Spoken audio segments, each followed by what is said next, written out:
Hey everybody, thanks for joining us. Hope you had a good weekend, and let's go ahead and unmute yourselves, and you can type in if you like as well. Anything goes. So, Yeah, go ahead, Robert, then Jennifer. hey Robert, Hey Greg, how are you today? I'm doing good. How about yourself? Good.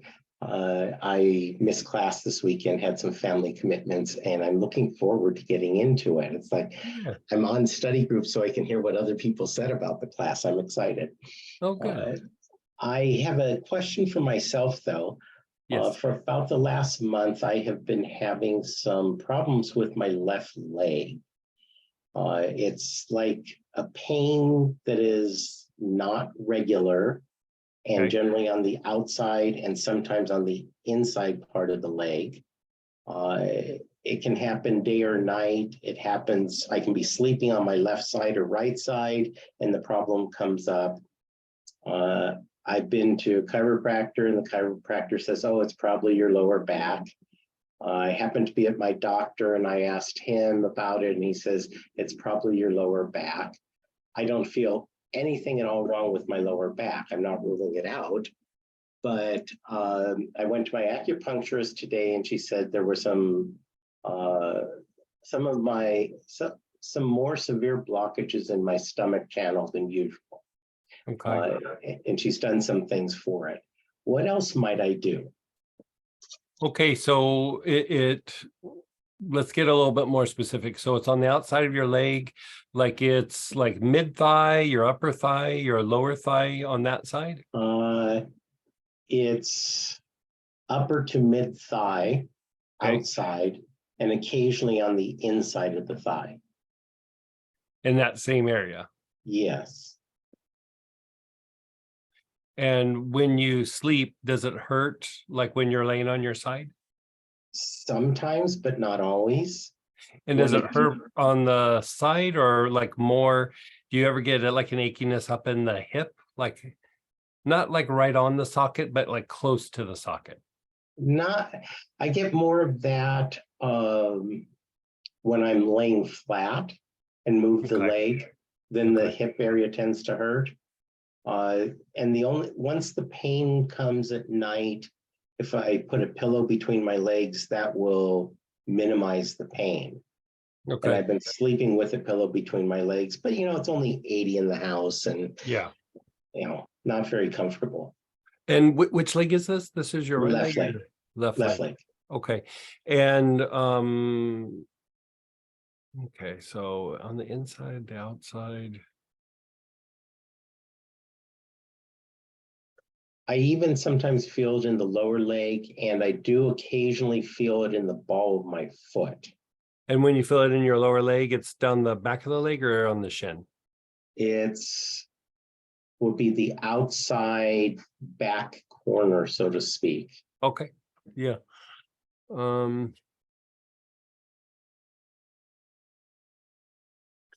Yeah, like so the reason why they're saying low back is that the back doesn't necessarily have to have like a tightness or a soreness, but what happens is as something starts to compress or entrap a nerve, the nerve kind of like puffs up a little bit, and then as it keeps going down the pathway, like when there's a moderate amount of pressure on a nerve, it causes the nerve to be excited. When there's a lot of pressure on a nerve, it goes to sleep. And so what happens is, like, if you put the weight of a nickel on a nerve, it starts to puff up. And so it doesn't necessarily have to be bone, it can be muscle. But probably a lot of times when they say low back, they're thinking that there's maybe a little bit of a herniation or a degeneration, some like sort of spasm. Right. I tend to like to treat the whole thing. Like, because sometimes it can just be like maybe something that's in the hip or the pelvis. I mean, that they're saying low back, that's a pretty solid answer. But you want to take some spasms out of the low back, and that could be done a couple of different ways. You could do the marjoram, you could do the pain relief neuropathic. Anytime you put peppermint or corn mint on the spine, it helps to reduce like nerve pain or potential nerve pain, but it's also antispasmodic and it's a bit anti-inflammatory. And even though you're not quite feeling it there, but my guess is that it's like a chain reaction. Like, you have your back, then you go into the hip. And one of the things that I was asking for when you lay on your side is that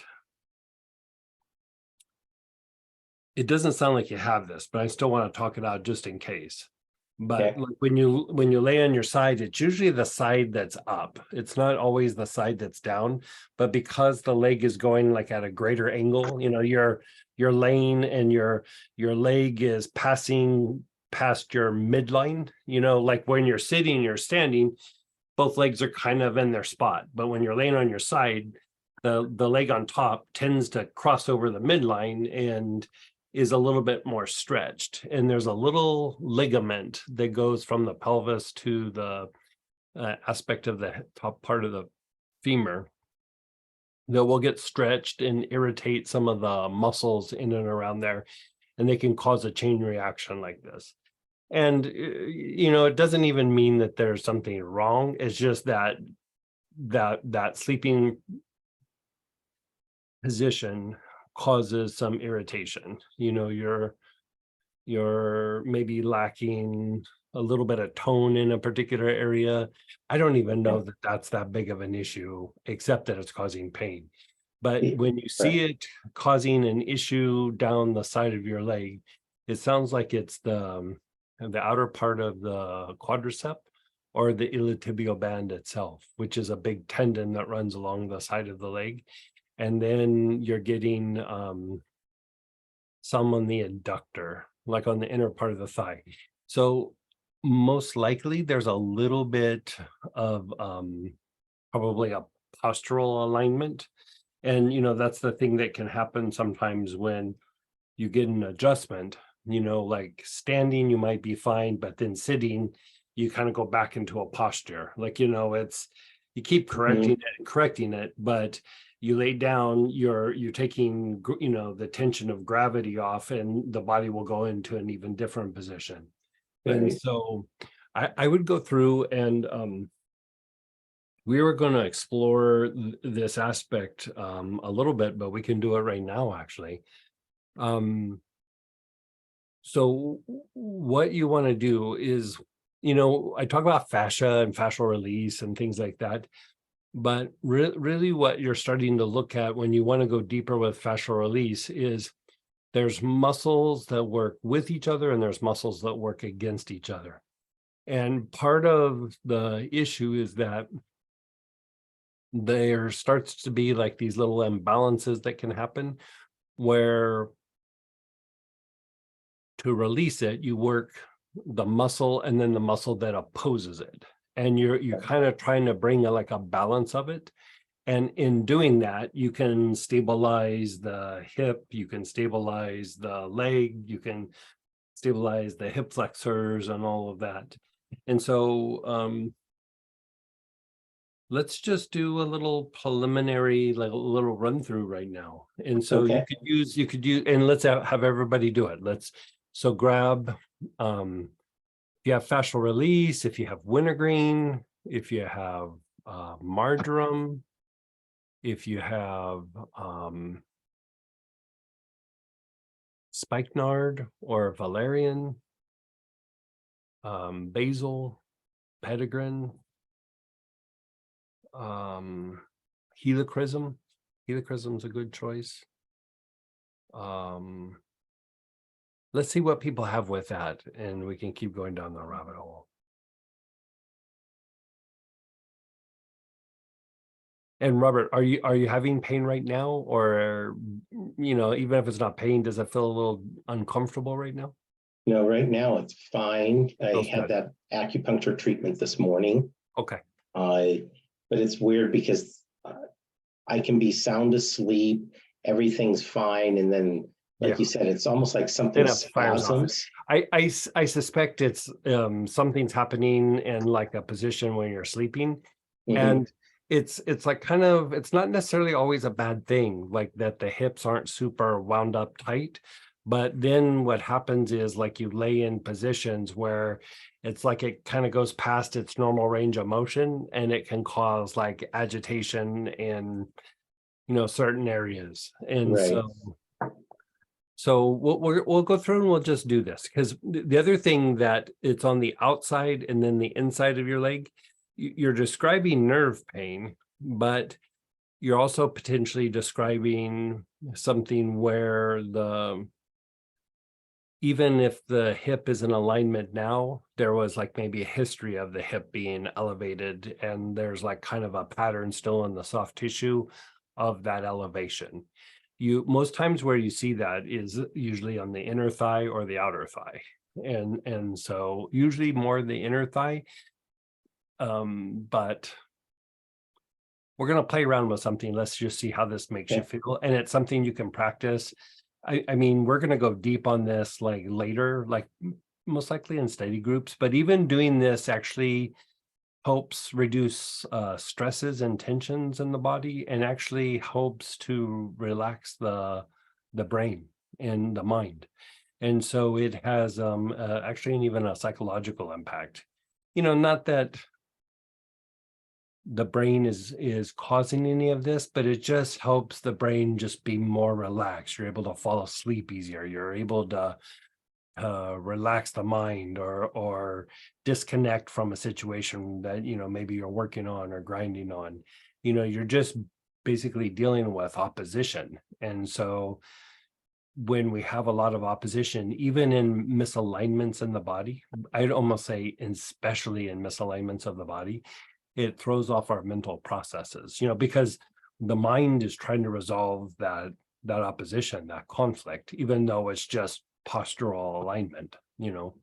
And so yeah, let's see how this treats you. Okay. So we're going to do one leg at a time, just because we want it to be real deep on the one leg. Okay, so your left leg, let's have everybody do their left leg. We'll do them both, but do your left leg. Do from the top of the leg all the way down to the kneecap. You're inhaling with your awareness on that left leg, that whole front side of the leg.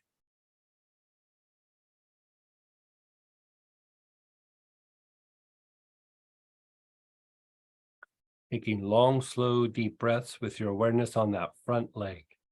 Everybody has an oil or? Yeah, okay.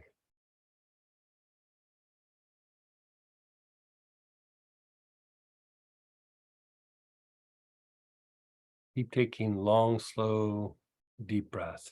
This is one of my favorite things to do, by the way.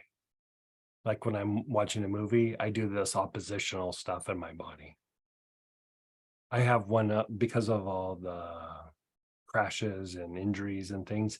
I have the worst pattern in the body where everything is like in opposition.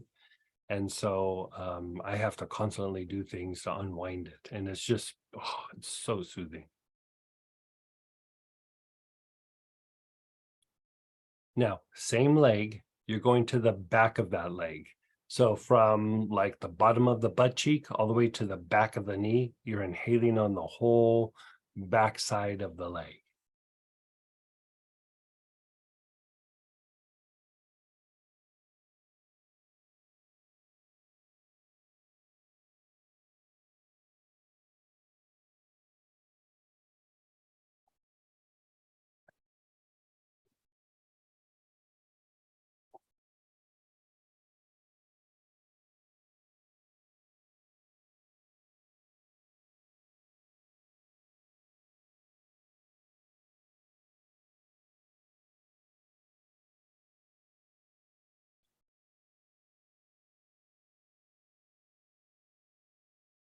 You're still inhaling on that back side of that leg.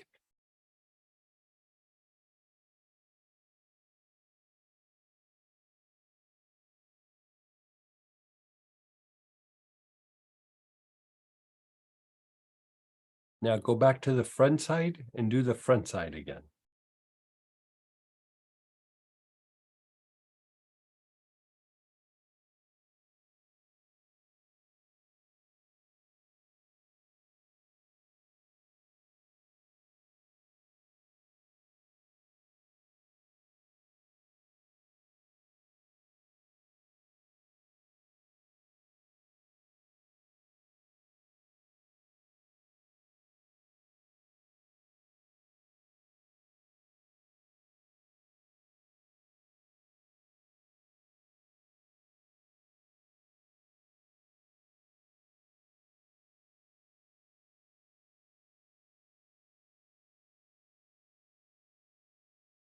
And you're on the back side of the leg?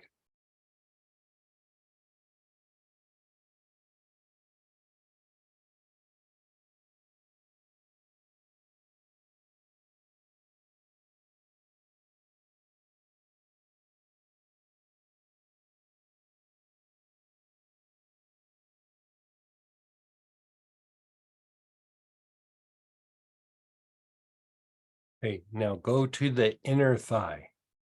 So all the way up to the bottom of the pelvis, down to the side of the knee, but on the inside of that thigh, the inside of that leg.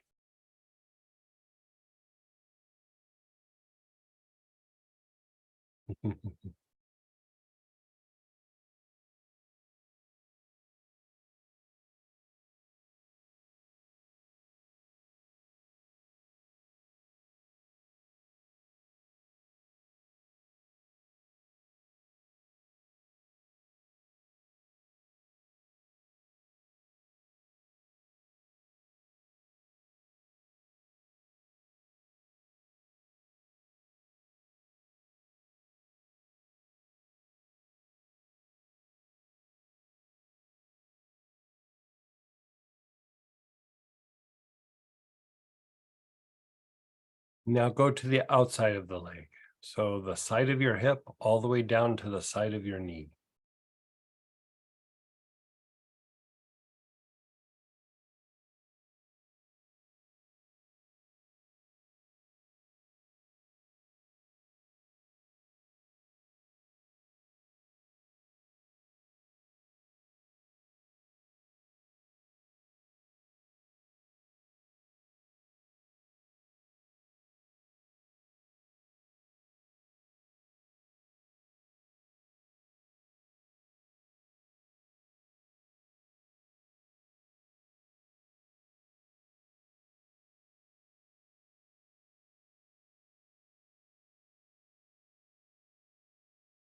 Go back to the inner thigh.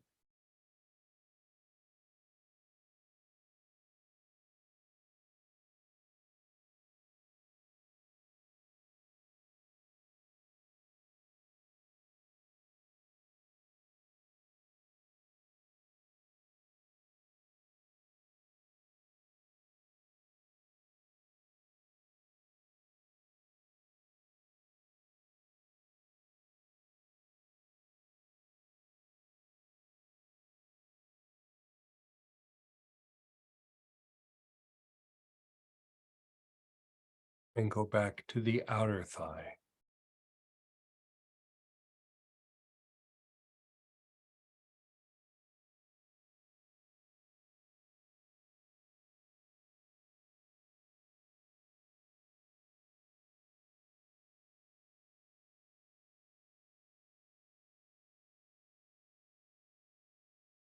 Okay, now take a moment and just stand up and just kind of feel the difference between the two legs.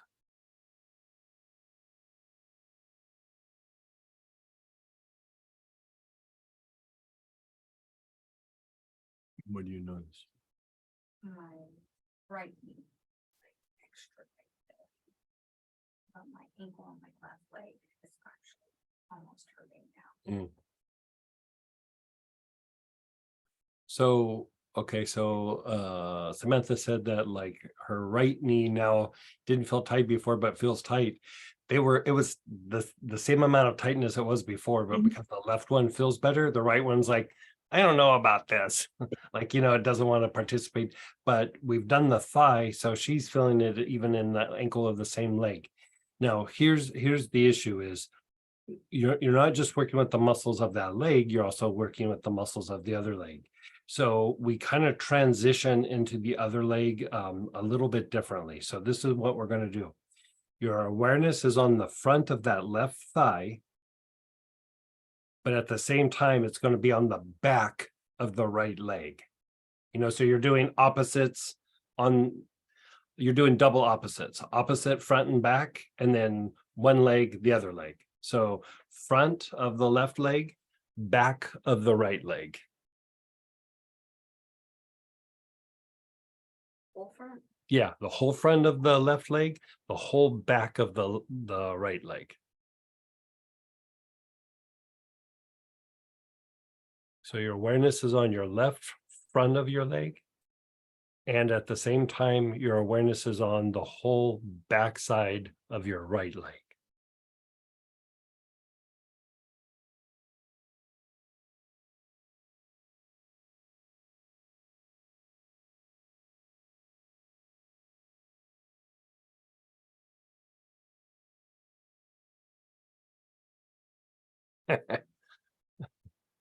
Samantha just informed me she thinks this is a brain exercise. Keep inhaling. This will help regulate things in your gait, like in the way you walk and your movement, like when you're laying in different positions. Okay, so now you're on the front of the right leg, the whole front of the right leg, and then the whole back of the left leg.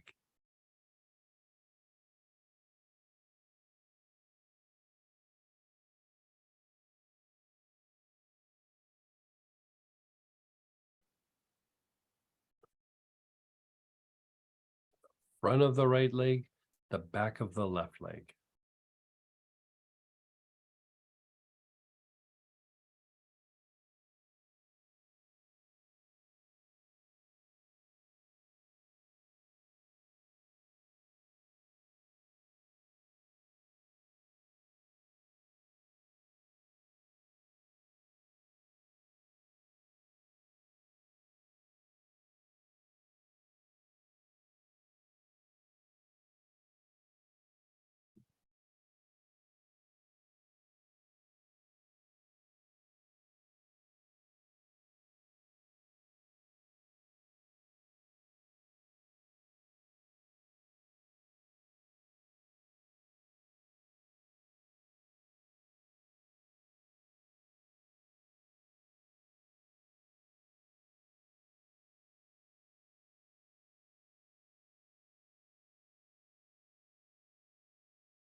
Okay, and just let that go for a moment.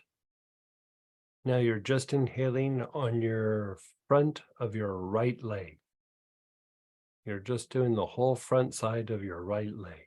That's it, just the front side of your right leg.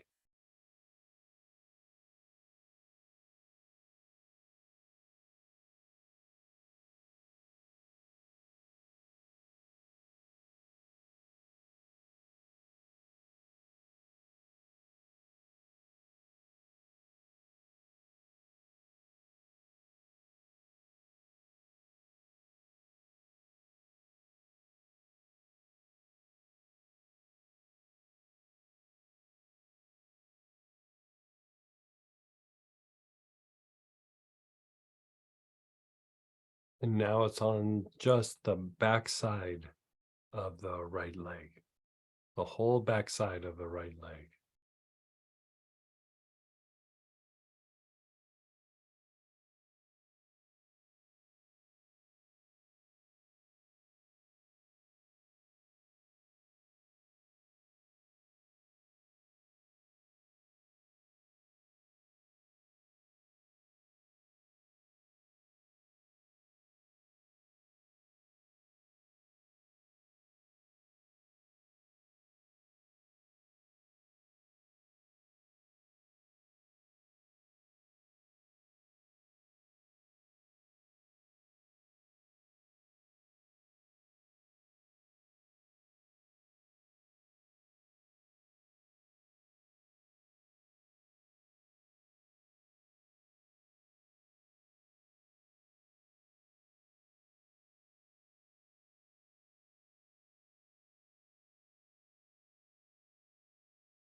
Go back to the front of the leg, the right leg. You're on the front side. You're taking nice, long, slow, deep breaths.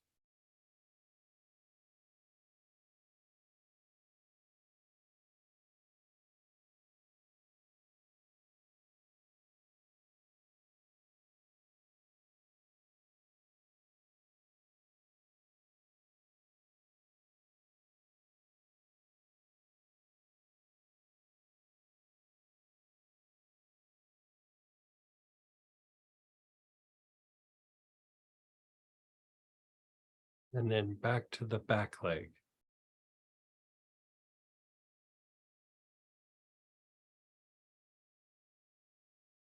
That right leg on the back side.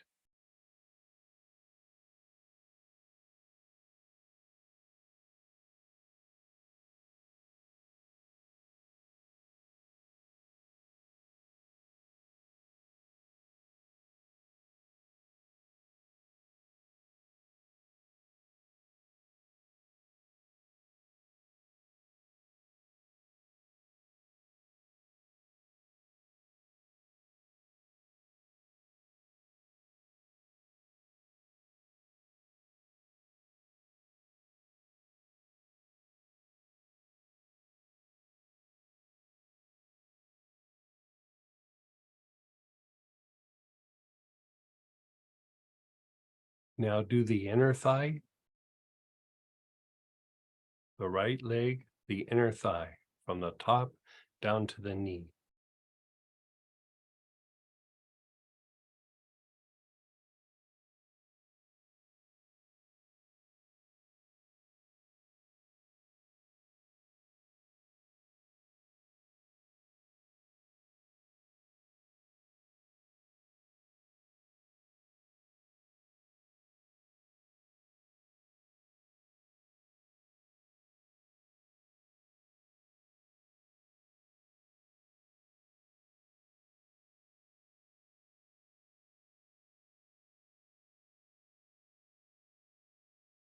Then go to the outer leg.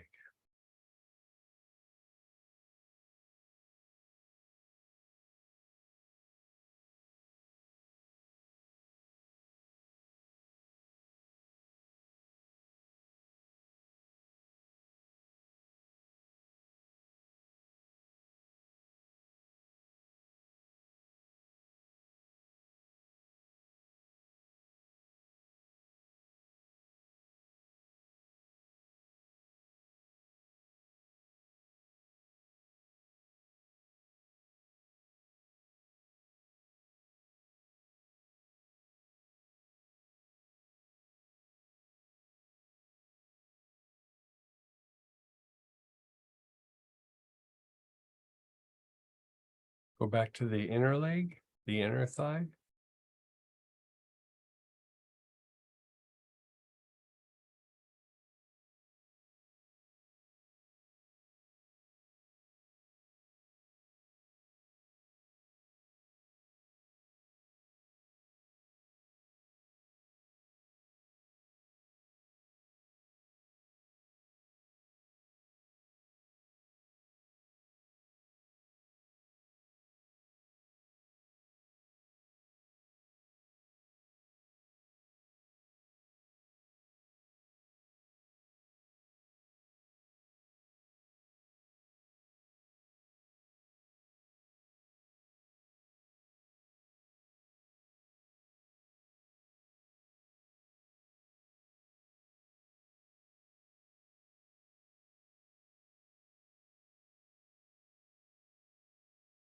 Your awareness is on your outer thigh. You're taking nice, long, slow, deep breaths on that right outer thigh.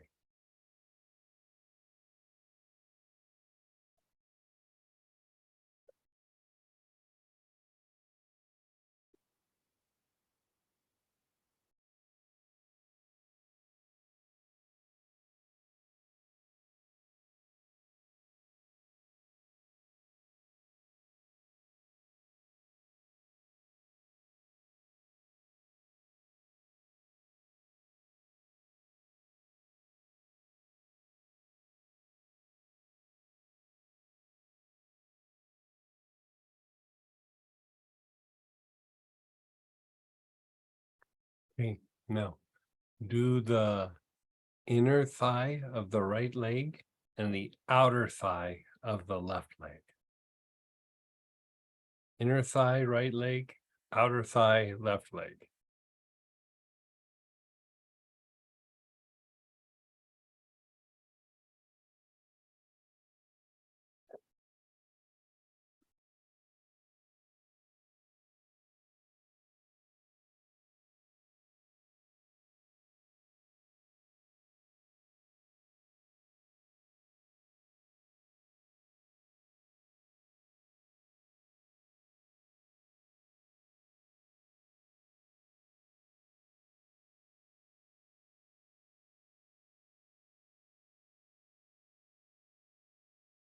And then switch the inner thigh of the left leg and the outer thigh of the right leg.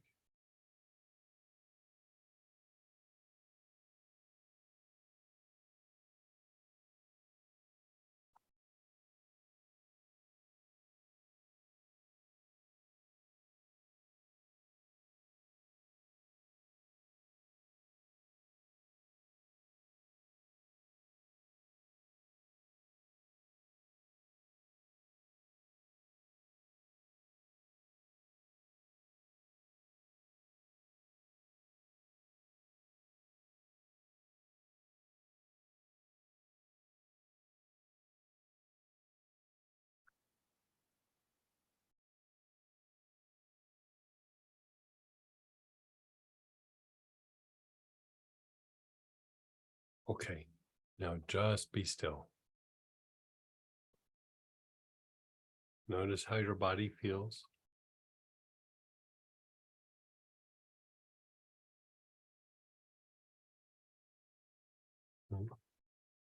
Oh yeah, go ahead and stand and just see how your body feels.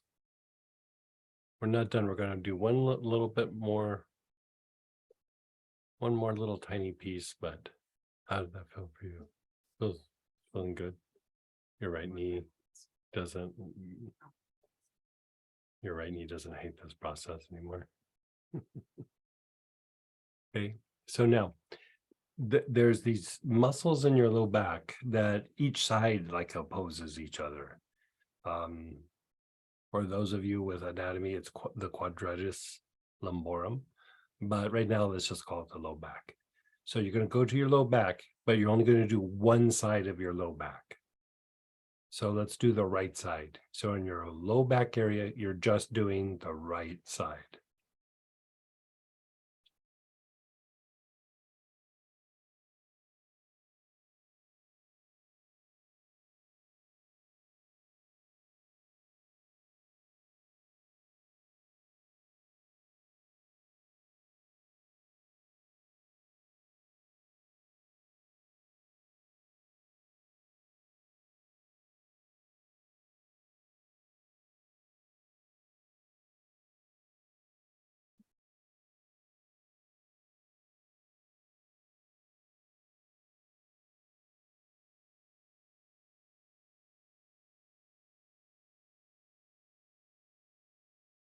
Now switch over and do the low back, but on the left side.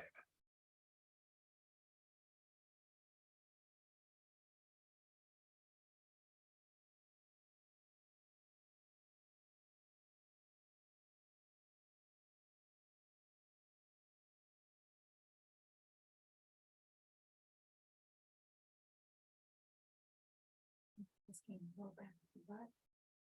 Yeah, good point. About the Mingmen area down to not all the way to the butt, like the top of the butt, like the top of the hip bone. You're just doing the low back area.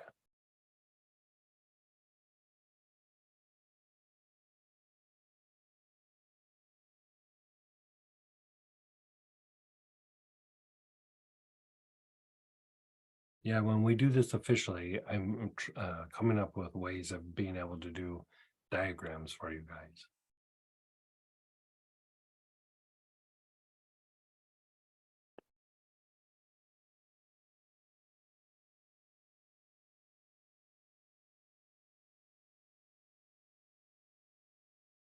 And then go back over to the right side, low back.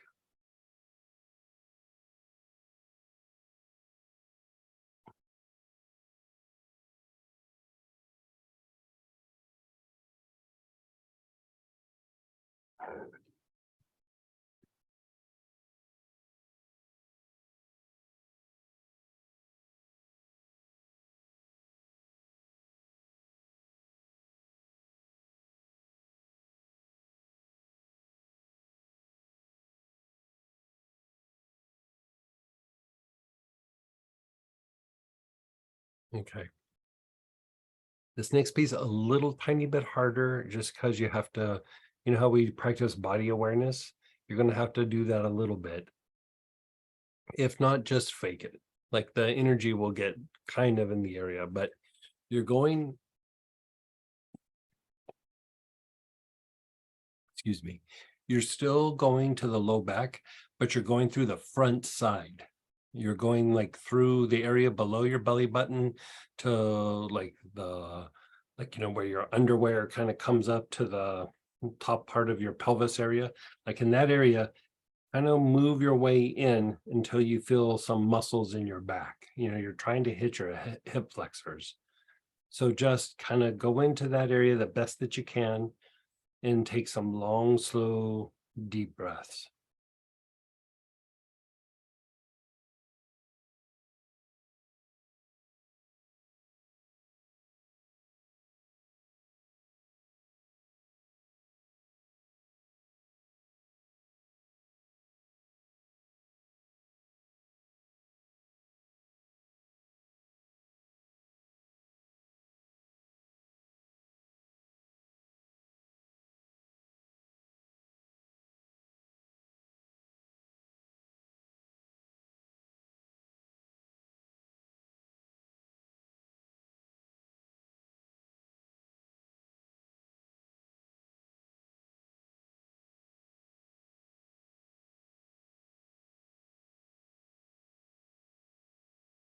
Okay, let that go. Now go to your butt cheeks, like each side of your butt.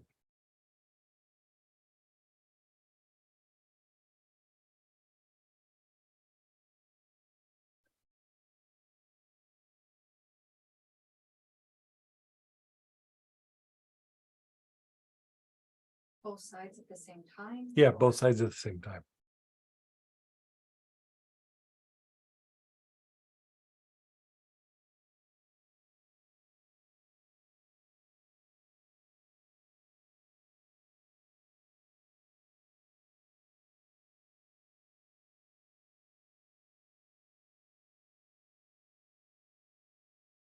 Okay, and then just let's pause for a moment and see how you feel. Go ahead and stand up and see how you feel. I'm not falling asleep. Well, okay, L- Your neck pains, knee pains gone. So I would do this a few times. Other oils that I didn't mention that you could use here are also terebinth. And there's a couple others. But anyway, so Robert, I would do this. I mean, this isn't like the full thing. We can really go deep on this and really do things to unwind the low back, which we are going to do in one of the study group things. But after you go through and do this, now, like I would do it several nights in a row. It's like 15 minutes, 20 minutes. And then after that, treat it with lymphatic oils like chakra root cleanser, lymphatic blend, something that moves the lymph. And that should reduce that pain or that tendency for those flare-ups quite substantially. And be it that it's your low back, the quadratus lumborum, the psoas, or a lot of times it's both, the hips down into the legs, because the legs will contribute to things going on up in the hip and back. It should help to unwind it, and then the moving the lymph out of that area helps that tissue to release and let go even deeper. And so when the lymph is really blocked up like that, the tendency is for there to be more trigger points, more muscles locking up, tension to be in certain things, the propensity for like spasms and things like that. So this kind of helps detoxify the area. You're detoxifying a physiological stress that can happen. I refer to it as the stress of fixation, like your body's being locked in a position that it can't break out of the pattern, and so it becomes like fixated in a certain kind of movement and a certain kind of contraction. And until you either release the fascia or go through and do some sort of neuromuscular re-education, it's practically impossible to break out of the pattern. Like it's, you know, even when you do stretching and postural adjustments and things like that, it's just kind of there. Like it doesn't really shift a whole lot. So by going through and doing this, it helps to unwind the conditioning of past postural misalignments, or if there's been an injury, or if a joint is compromised, and then it makes it easier for the lymph to move through that area. Okay, so How does your leg and back feel right now, Robert? my leg, the thighs feel better. Mhm. My back, no change. My right leg, no change. My left calf is calling. It's like So one you of the could six do, gens. we can still do like the along the shins on the front and then the calves in the back. Okay, and then Yeah. the insides and the outsides. Okay, so Yeah, with that's with the easy. lower legs, yeah, you have, yeah, because you were getting it in the peroneus area. Yeah, do front and back and then side to side. Yeah, Okay, yeah. and then you early on you said marjoram or pain relief neuropathic applied to the spine. The spine and I would do the spine and down the back of your leg, even though it's each side. I would do the back of the leg and probably like the outer part of the leg. The inner thigh probably would respond better to like valerian or spikenard or vetiver or something like that. Okay. And is that oil, ointment, However you want to put it on. any form, Yeah, you could do it or neat, you could do lotion, it, yeah, body tonic? any version of that. Okay. Then the other question, when you say lymphatic oils, again, any version Any and version. applied to all those areas Yeah. that we worked on? Yeah. Okay, Yep. awesome. That's wonderful. Yeah. Thank you. Yeah. Let me know how that goes. I certainly will. I'm looking forward to allowing this to shift so I can sleep well at night. Oh, good. And it might even change like how you sit at the desk when you're doing your work and stuff like that. It might even shift your posture a little bit. You know, maybe not so much your posture, but like how your butt hits the seat.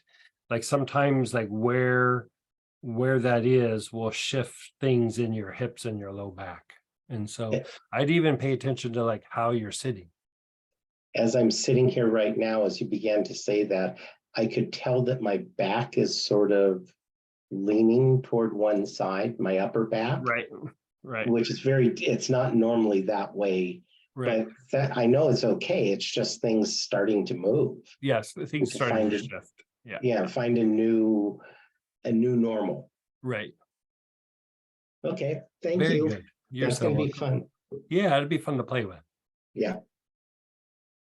On that, just what you were sharing, someone said that pain sounds a lot like the pain I had just before I broke out with shingles. The PCP said it was the inflammation of the nerve that passes through the pelvis. Mhm. And the pain was also just on that left side. And then go ahead, Peggy, then Ralph. Hey, Peggy. I'm thinking Jennifer might have been before me, but okay, here I go. I had a cap, a crown that fell off, broke off at the gum line, and they put a cap on it 3 years ago. And a couple of Sundays ago, I was flossing. And so Monday morning, I went in early and they put a new cap on it, and kind of like a filling, but it just basically feels like put a plug in there, because I'm not willing to pull it and put a post and then build it back up and wear a mouth guard. It's like, no, I'm not in a position. That doesn't work for me. So he just put a plug in it. And okay, so then I kept biting the inside of my cheek. And I thought, okay, so I worked my TMJ area and did that. And I was trying to eat very slowly, very carefully, cautiously. And I'd still biting the inside of my cheek. And then I also feel like down around close to my my mouth, there is a spasming, a vibrational, I can, when I have my mouth relaxed, like my tongue at the roof of my mouth and I'm doing meditation or breathing exercises or whatever, there's this spasming like thing and then I quivering. I can't see it on the outside, but I can feel it on the inside. So I go to the doctor, back to the dentist yesterday, and tell him the story. And he looks at it and he says, well, you could put a gold crown back there. I said, no, I'm not. That's not. I said, just, he said, well, then you'll have to adjust to the new the new crown, the new cap. And it's like, okay, that's basically my choice, adjust or, you want to put a new crown on it. So the spasming, and again, still, I'm trying very cautiously when I eat not to bite the inside of my lip, my gum. But any suggestions? I would rotate two things. I would rotate using marjoram, like in a gargle, or take a few drops and rub it back there on with your finger. And Okay, try to get it on the spots that are spasming. And then I'd rotate it with turmeric. Because I think you got two things going on. There's a bit of a spasm, like the tissue's been, basically messed with, and it causes a bit of a spasm. But I think you also got a bunch of inflammation in there from the procedure.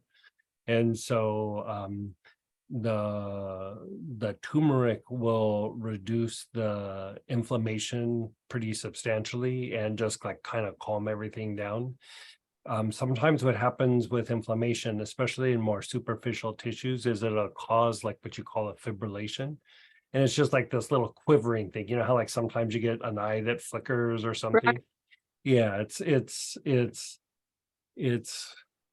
it's like a spasm, but it's not quite a spasm. Like it's more superficial, and that can happen in any of the tissues in the body. And given that you just had that procedure, I mean, there can be a deeper spasm there, which the marjoram will help to reduce. But do you happen to have Melissa as well? I do have Melissa, but what I don't have is the turmeric. If you Unless don't it was one of the kits and I forgot. is it in a kit? We'll check. But you use something else anti-inflammatory, like helichrysum or something like that. I like turmeric for the mouth, but it doesn't mean you have to use it. Like you It's a could, turmeric oil, correct? yeah. Okay. But if you have like helichrysum or black cumin or something like that, just kind of wash it around in there quite a bit, kind of rub it in the areas.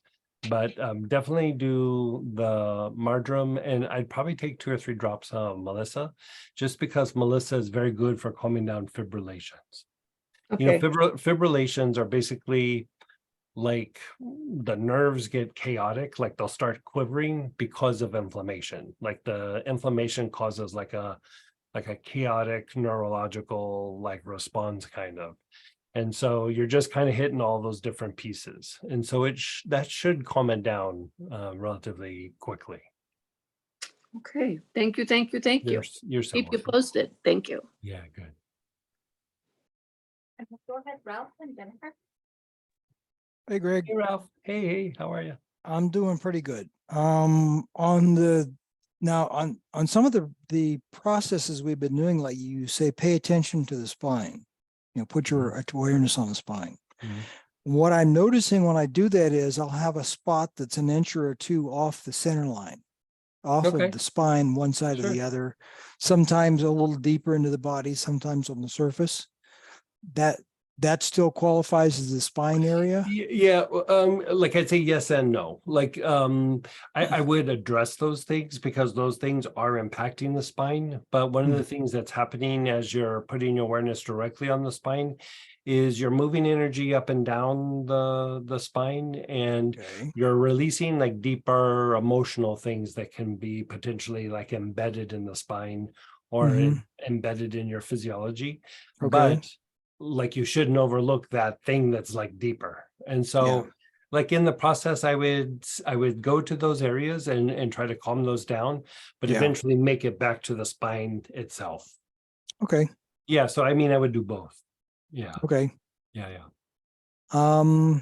couple of weeks ago, we were talking about whiplash and a post-concussion recovery for a person. Mhm. And I had you look at me for my falling down last week and bashing my jaw. Mhm. I've been using the vetiver and sesame oil before I go to bed for a couple of weeks now. Oh, how's that treating you? Yeah. Well, I'm feeling pretty good. What I'd like you to do is take a look at it and see if there's, do I need to do something else? Is what I'm doing good and I should continue it for a little bit?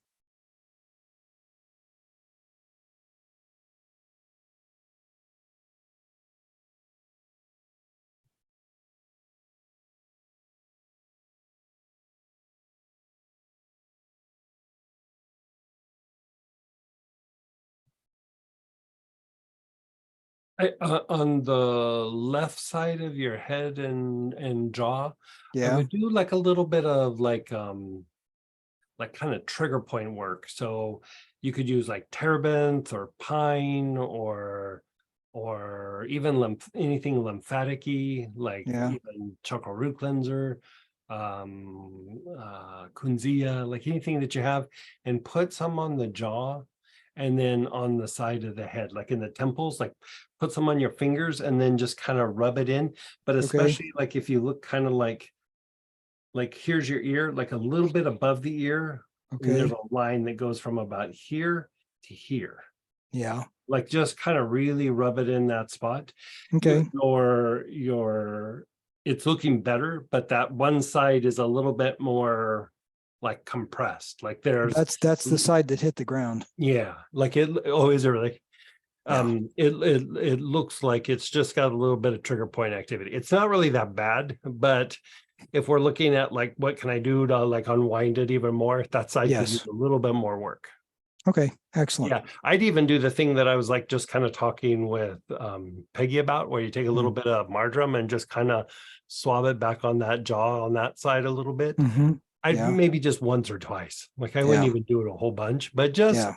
keep unwinding that a little bit.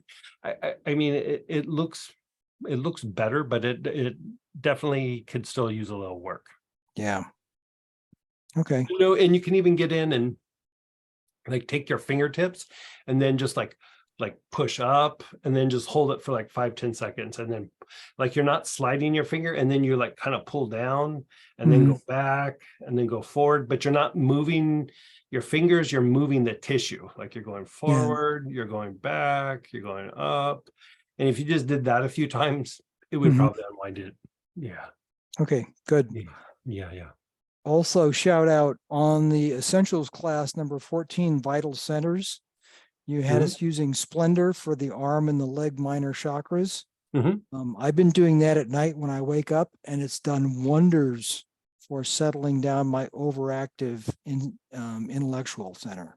Oh, really? That's I- actually really good feedback. That's good to Oh know. yeah, that it has been wonderful for me for setting my brain down to where I can actually drop back off to sleep, rather Oh, than being very interesting. kept up by the Yeah. monkey mind going off in circles. Yeah.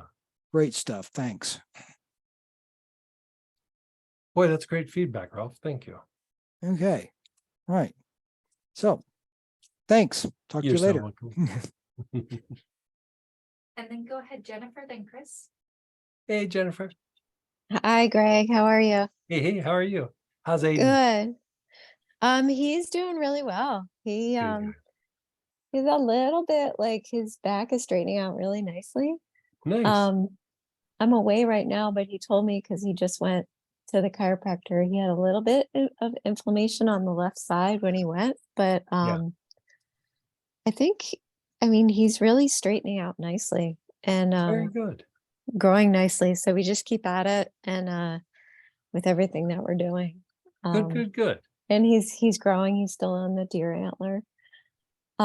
So far so good. Yeah, Good. it's really good. Yeah, I'm so glad to hear. Yeah, it's awesome. So we just keep going in the right direction here. I'm really actually asking a question on behalf of my daughter. Sure. She has teenage acne going on, and it's Okay. not, it's like it comes and it goes. Like, she's real cognizant about eating really well, like staying Mm. away from anything that would be triggers for her, like sugar or dairy Sure. or gluten or anything. And I actually have a lot of Ayurvedic herbs that I make a Mhm. tea out of, and she's on that constantly. Like, she's always making the tea for herself because it's really good at cleaning out the system and helping to regulate the body. So she's just getting really frustrated because there's just certain points like on her chin and Yeah, on her certain areas cheeks that that just yeah, they yeah, just won't stop. They just keep yeah, coming back, and it's she's working so hard at this that it becomes like this huge stressor for her because she yeah. feels like she's doing everything and then they return.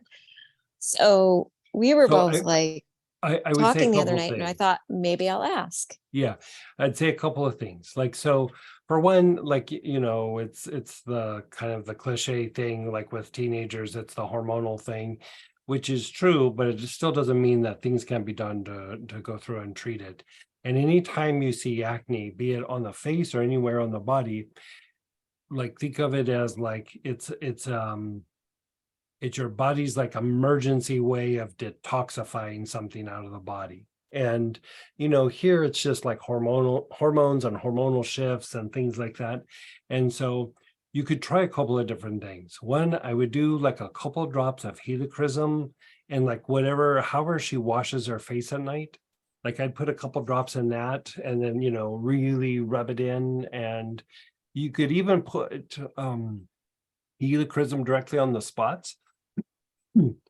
Tea tree will work, but this is what I would say about tea tree. Tea tree will draw the acne like out, or like bring it to a head and make it pop and everything. But I kind of don't like to do that sometimes, just because if there's a lot of it, there's a greater potential for like scarring and things like that. Because you're bringing it to a head. I kind of prefer to like diminish it somewhat, just like calm Uh-huh. down the inflammation. And then the other thing that I would do is I would use like a blood purifier. Trying to think which one would be best for her. She doesn't have any autoimmune issue that you're aware of or anything like that. No. Mm-mm. I would probably do a back and forth between like a drop or two of German chamomile and water and drink it, and then like let a couple of days go by and then do it again. But in between that, I would use echinacea. You could use St. John's wort, but just because she's young and she's going to be outside and she's going to be in the sun, like St. John's wort, she might have a little bit of reaction to the sun. And I don't even want her to have to think about like, do I go out in the sun? Do I not? All that stuff. Echinacea is just Mhm. easier to use there. And the thing with echinacea, it's not really about infection, is that echinacea is actually a really good blood purifier. And it's just helping to clean up the blood. It could be something going on with the liver. It could be the body's just changing and shifting. So the helichrysum should be a good like topical thing that can be done. And then a little bit of German chamomile. The German chamomile, the reason why I like the German chamomile for this is it helps to clean up like metabolic processes. So if there's been an infection or if there's toxic material in some area, German chamomile cleans it up really well. And then in between that, the echinacea would just keep cleaning it out. And so you don't have to go real hard or massive on the German chamomile, but it's very anti-inflammatory. It cleans things up. And if she felt like she was in a really bad crisis, she could even put a couple drops. It's dark blue. So like she'll want to do this at night and put it on something Yeah. in whatever she puts on her face at night sometimes. And she could put it on her face and it would reduce some of the inflammation and help clean things up like topically. But I would probably just start with it, Okay. see how it does. And she can put like a drop or two in juice and just call it good. The echinacea So, could be do- tincture or it could be capsules, however, but just echinacea by itself, nothing else. Okay. Okay, so you would take echinacea internally, Yeah. do the German chamomile in some water, maybe every couple days, Yeah, and like probably then every 2 to 3 maybe days. topically as well, Especially if it's like if the during the. helichrysum's not working, like I would step it up with the German chamomile. So helichrysum on the spots, helichrysum, a couple drops when she's washing her face. Helichrysum on the spots and helichrysum and like whatever she washes her face with at night. Have her just put a couple drops in and lather up and then Okay, put it on her face and let it sit there for a minute or two. And then if there's spots that are really flaring up, she could just take a drop, dab it, and then just put it on neat on the spots.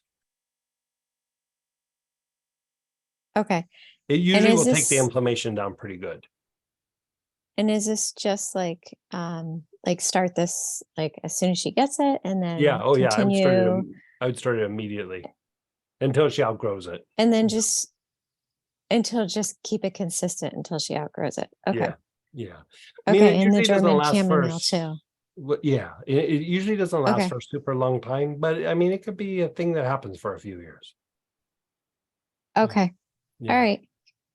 Then I'll do that. And I'm wondering, because I'm thinking maybe I'll just do a bunch of German chamomile again and get Aiden back on it because he was off of it for a little bit. And I thought, well, maybe he's inflamed because he needs a little bit more.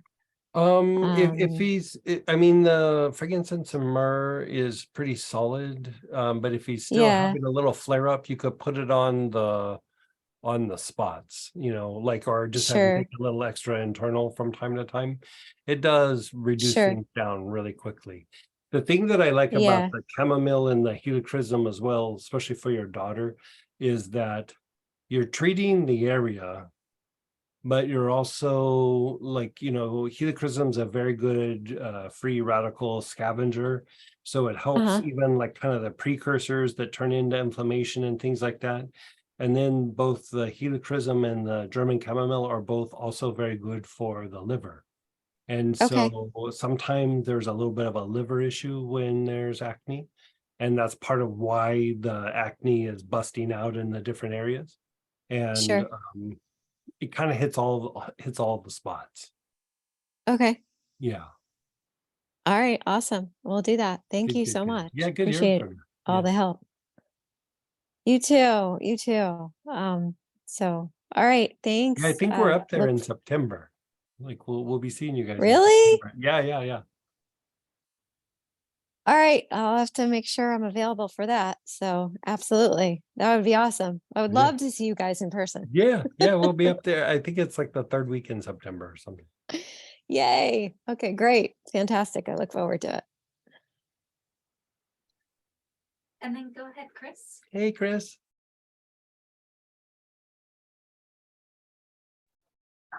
Thanks, Sam. Hey, Greg. Hey. I better be here too when you visit in October. Have you guys figured out a date? I think we're trying to bounce some things around there, but Okay. we're working on it. I'll cry in the corner if I miss you. we're gonna make it so that everybody can be there. Yes, thank you. So I have a client and I'm just stumped, been working with her for almost 2 years now. And she has this pattern of, it's almost like an addiction to a relationship, right? Okay. She backs off and then comes back in again, backs off and comes in again. We talked about her in the past and I sent Sam her name.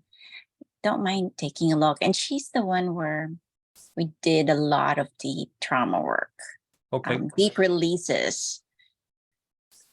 Is it always with the same person, or is it like always being in a relationship with somebody, or is it the same person over and over again? Currently, it's the same person that's coming around again, but Okay. it's a pattern with her and some relationships. And there's still some really deep-seated sadness and disappointment with her, especially with regards to her mother. Yeah. Okay.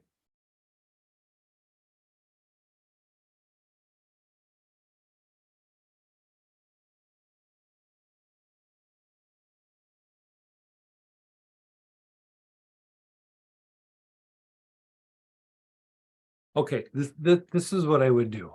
Like, and you can do this both with the oils and with pH, Okay. right?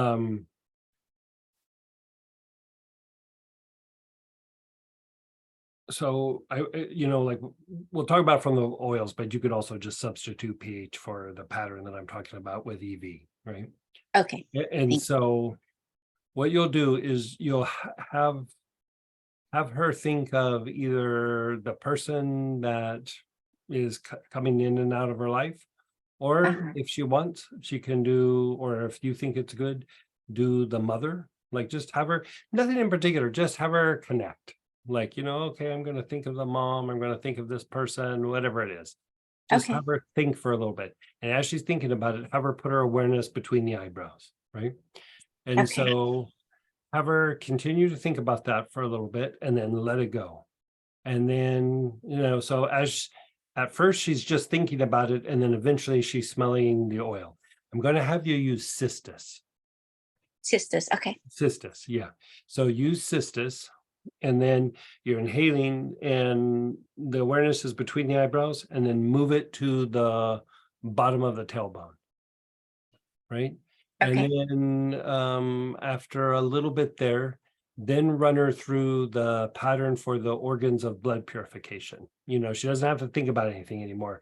It's like you're calling up the issue that you're addressing. Once the momentum has been established, then after that, you're just mopping the floors, right? So Okay. go through the lungs, the liver, the gallbladder, the kidneys, the spleen, right? Then let that sit for maybe a minute or two, and then run her through the arms and the legs. Go through the Okay. armpits, the elbows, the wrists, the hands, and then the legs, the hips, knees, ankles, soles of the feet, and then let that sit for about a minute, right?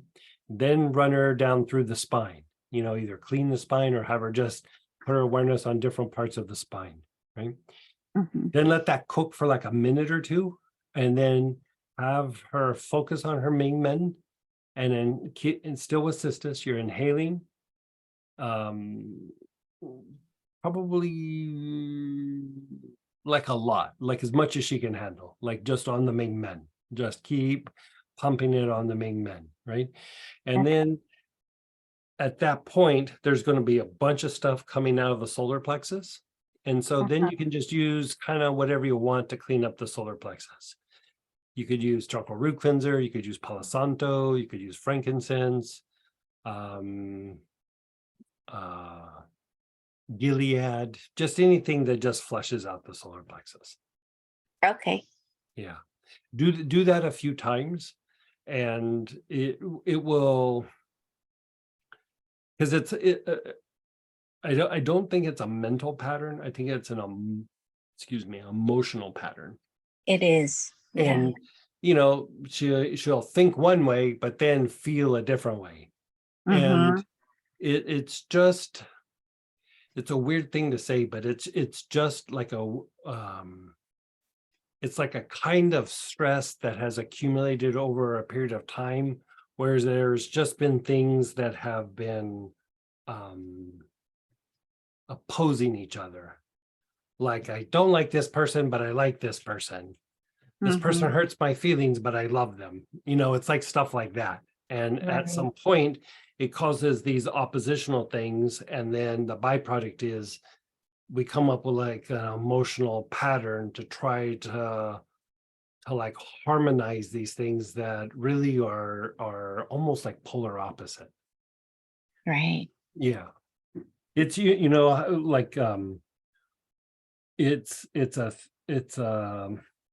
it's a thing that I've talked about for a really long time, but I haven't gone into a lot of depth because it can get a little bit complicated when you start dealing with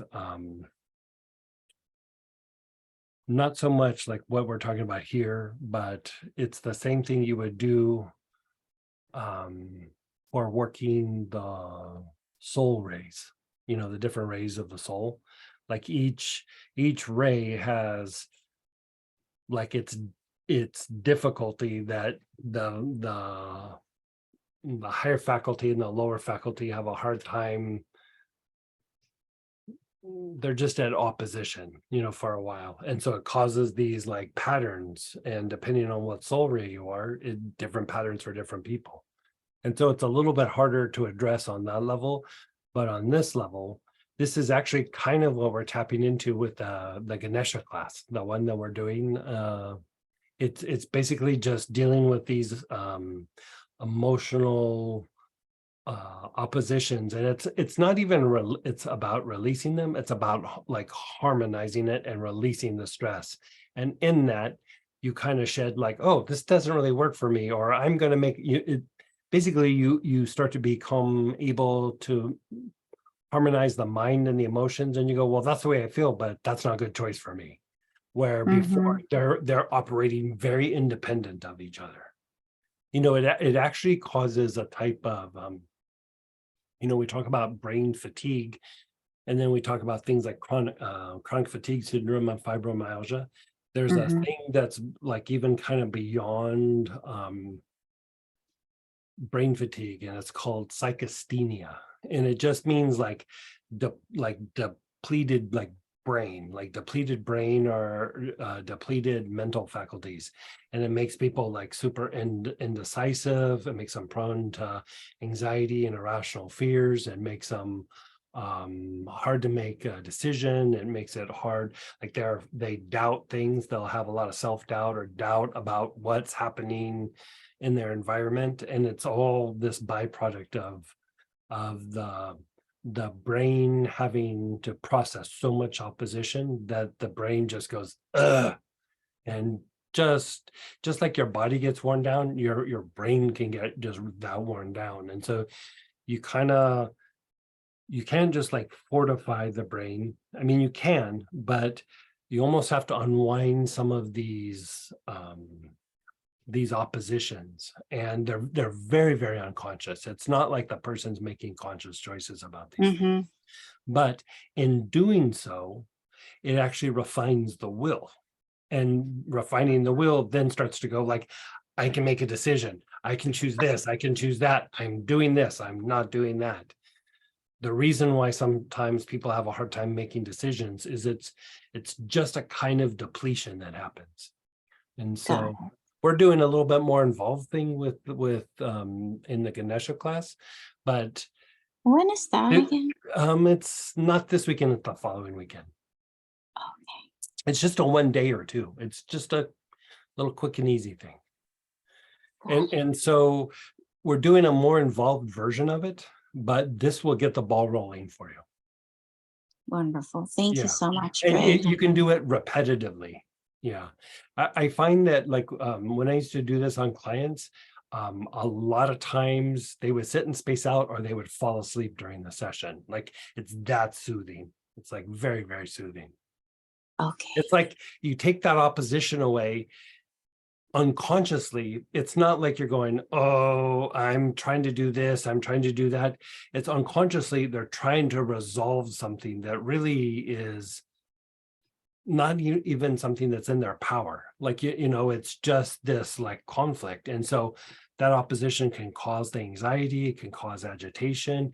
And even when they're resting, unconsciously, you're trying to still resolve that issue. And it's very depleting to the mental faculties. I think that's why she's so frustrated. It's Because her mind thinks something. She can't help it. Yeah. Right. Her mind thinks something, but then the emotions do something different, or feeling something different. That is literally the definition of psychasthenia. Is that the one where your handwriting changes? No, that's something else. Sympathetic dystonia. Yeah. Oh, okay. That's a all different these part of fancy names. Yeah, I know. Makes me sound smart. But you are super smart. I don't know about that. I think I'm just old. All right, Yeah. thank you so much. But for let me know, try that, like a few sessions of that, and then let me know how it goes. Okay, But I will. yeah. I mean, the thing too is you almost like you did a bunch of trauma work. You probably couldn't even have done this until the trauma work was done. Like it's not something you can just like, I mean, you can, but it works better if there's a lot of trauma to remove a lot of the trauma first. Mhm. Yeah. Okay. Thank you so much. You're so welcome. And then go ahead, Channing, and then we have a question. Checks. Hey, Channing.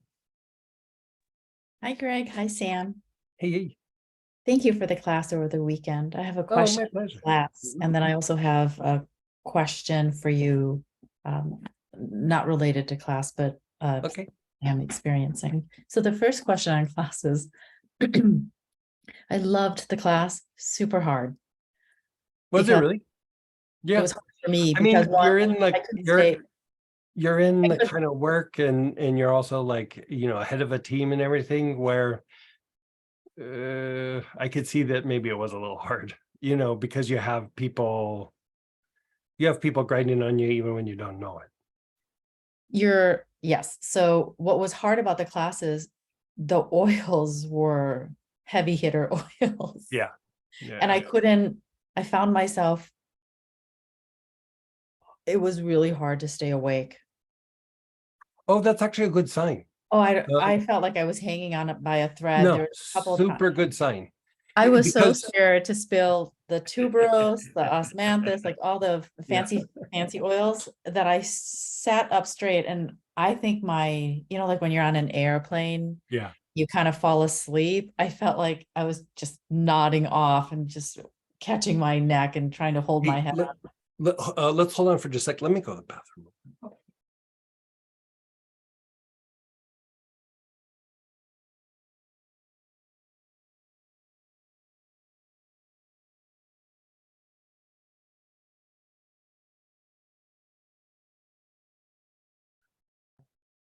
So the agitation is like we're reducing agitation with that class. And so as it reduces, it makes you sleepy, makes you relaxed.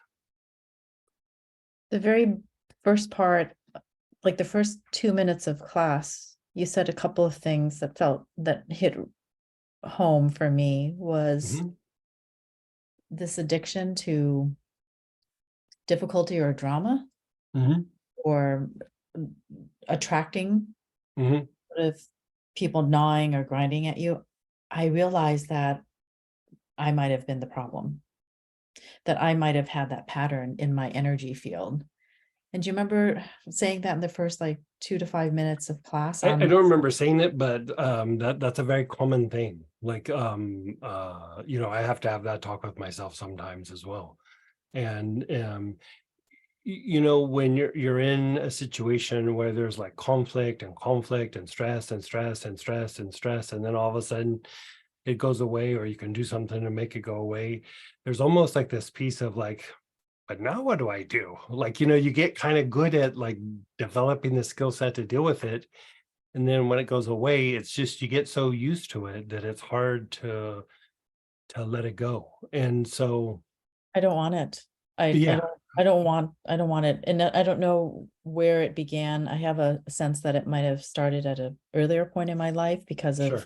certain like dynamics. Yeah, But yeah. I am very clear that's not. I would do the same thing that we just talked about with Chris, where you kind of contemplate the pattern and then hold it in the ajna while you sit and think of it, let it go to the basic, and then do the with cistus, you know, you're inhaling cistus here.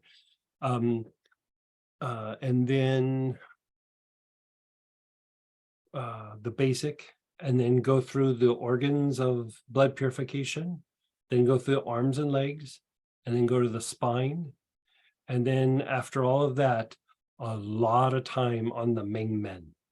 And you're literally, you could say like with that oil in that pattern, like sitting and thinking of what it is, it's a way to break down like an emotional pattern.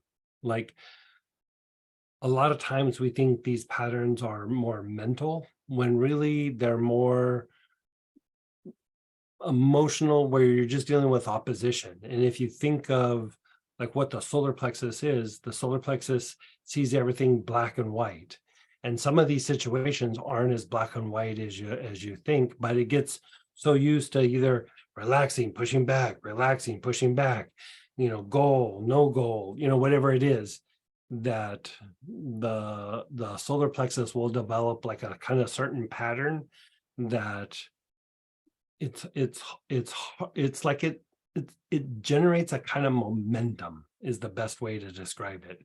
Just gets this momentum going, and then even when you're done, you're like, okay, I'm done. But I tell that story of this one woman who, again, corporate, and she was in a company that was a startup, and she came from a company that was very, very successful. And she came into this startup company, and they're successful, but they're in the early stages. And so she's a headhunter, and she was doing the work of 3 people. I mean, she was literally doing 3 people's work. And I mean, never had enough time in the day, never had enough help, never could get enough done. I mean, but she was really rocking it. And so like this had gone on for like 2 years, and she got a vacation. She got like I think a 10-day vacation, and it was right around Thanksgiving. And so, we were talking before, and I was like, boy, you're going to get some rest, you're going to get to relax and everything. And so she called me up like 3 or 4 days later, and she was like, I'm super stressed out. And I go, well, what's happening? And she goes, well, I'm having Thanksgiving dinner. I've invited all my relatives. She had like an apartment. She was going to have like 20 or 30 people in her apartment. She had decided to remodel the bathroom. And there was one other thing that she decided to do. It was like crazy, like the amount of stuff that she was wanting to do. And I was like, so you've been pushing 2 years, and this is how you're going to relax? And she goes, this is relaxing. And I was like, how is having everybody over at your house with remodeling and all that relaxing? And she's quiet. And she goes, yeah, you're right. It's not relaxing, is it? And I was like, it sounds more stressful than work. Her work was crazy stressful, but she got so used to handling stressful situations that it was just like, yeah, I could do that. Like I could pull all that off. And honestly, she did pull it all off. I don't know that I could have, but she pulled it off. But it's just that pattern gets set in the emotional body, and it's hard to pump the brakes on it. It's really super hard to pump the brakes on it. And so, for myself, I have to stop and go, how much of this is me just in momentum, or is this really what's happening? And I don't know about for other people, but most times it's momentum. I just something from my past, or pushing for deadlines now, or whatever it is. And it's an easy one to fall into. It's a really easy one to fall into. But you just go through and clean things up from time to time, and by doing it, it refines your will. It's not that it makes you more aggressive or pushy. It makes you like see consequences better, and better, like more appropriately formed strategies that are doable and that you can execute, if that makes sense. Yes, definitely. I was just reflecting on what you were saying, and didn't realize that this was sort of lodged in the emotional body. And so I think that pattern is a little in the brain. And emotion being lower emotion. So it's more physiological than psychological. It really is. I understand that completely, because I totally get that. Yeah. It's actually how we generate a lot of our lower emotions. So You do know, you, the patterns are how we generate a lot of our lower emotions. um, are you able to scan Sure. to see if there's any weird unhealthy cords, especially around the work aspect? You got a big cord on your back heart, and you got a big cord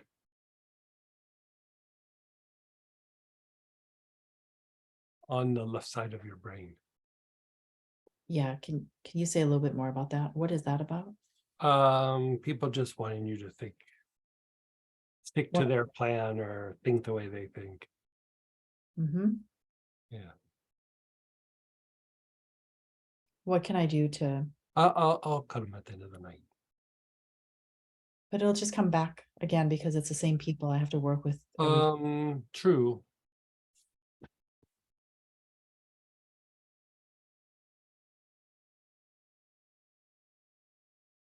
Give me just a second here. You remember in the weekend class, the thing with the gamma? Them and you, them and you, them and you.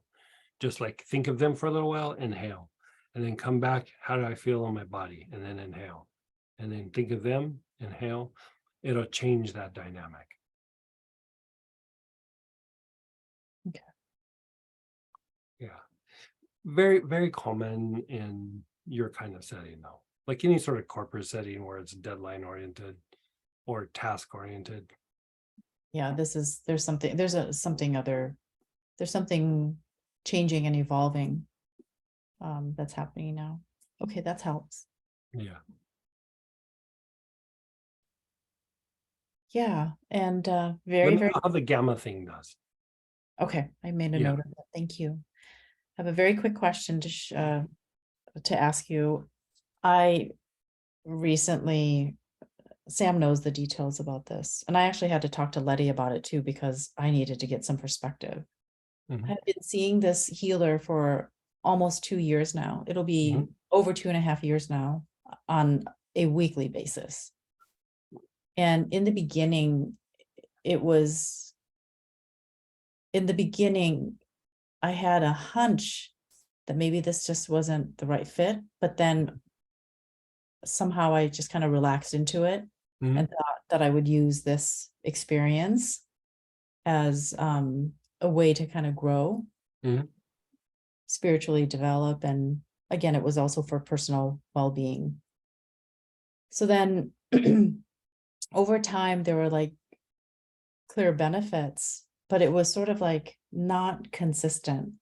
There are times when I left the session and felt really clear and centered. And there are Mhm. other times when I felt like there was more that got piled on. And it took me this long to realize Like that stuff coming up, or like what do you mean, like stuff piling on? I didn't feel good after the sessions. Oh, I see.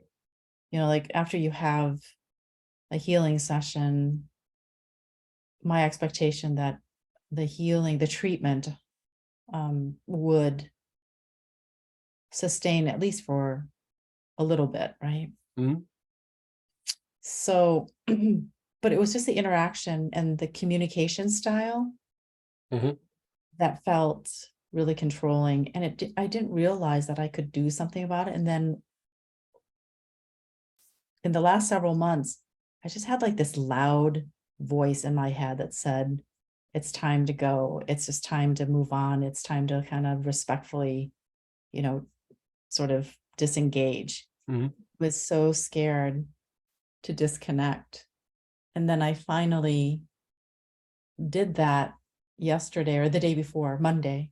Yesterday, yes, via email. And I wrote the most loving, appreciative message, just thanking this person for the work that, we've done together.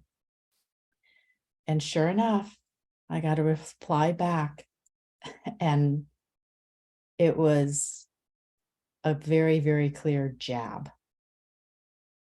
Hmm. That was really confusing. And I had to read it to Letty because I wanted to make sure I was, keeping my thoughts and interpretation in check. And so she talked me through that and gave me her perspective.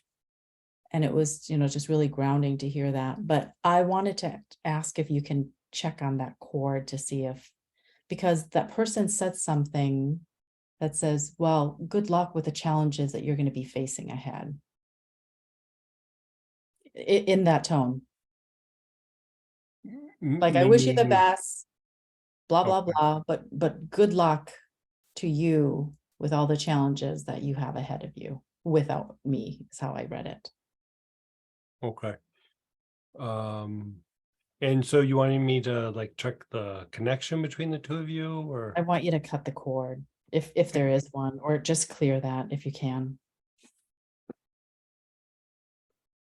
And I think it was the shock of that realization that I think I'm dealing with. It's just the shock of it.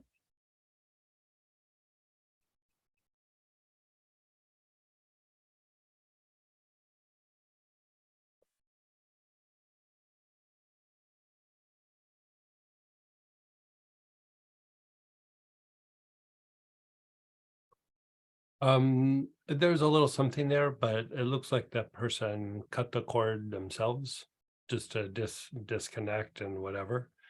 And so there's one little spot that needs a little We something. Yeah, and I'll take care of it for you. Okay, thank you. Yeah, you're so welcome. Yeah, sorry to hear that.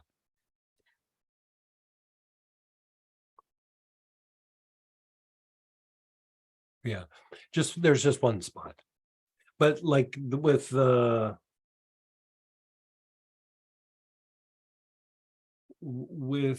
kind of the feelings, a lot of times we'd use something like rose. Here I would use either benzoin or some I said rose, tarragon. I would use benzoin or rose. Like use a little bit of rose, just feel yourself step away. And place my awareness in. Just inhale it. Yeah. I mean, you can think of that person, but actually you could use aloes too. Actually kind of like the aloes a little bit better for you. Okay, I have white oud. Yeah, there you go. Perfect. Just you can think of that person and just let the whatever entanglement or attachment diminish that way. And I'll go through and do my thing.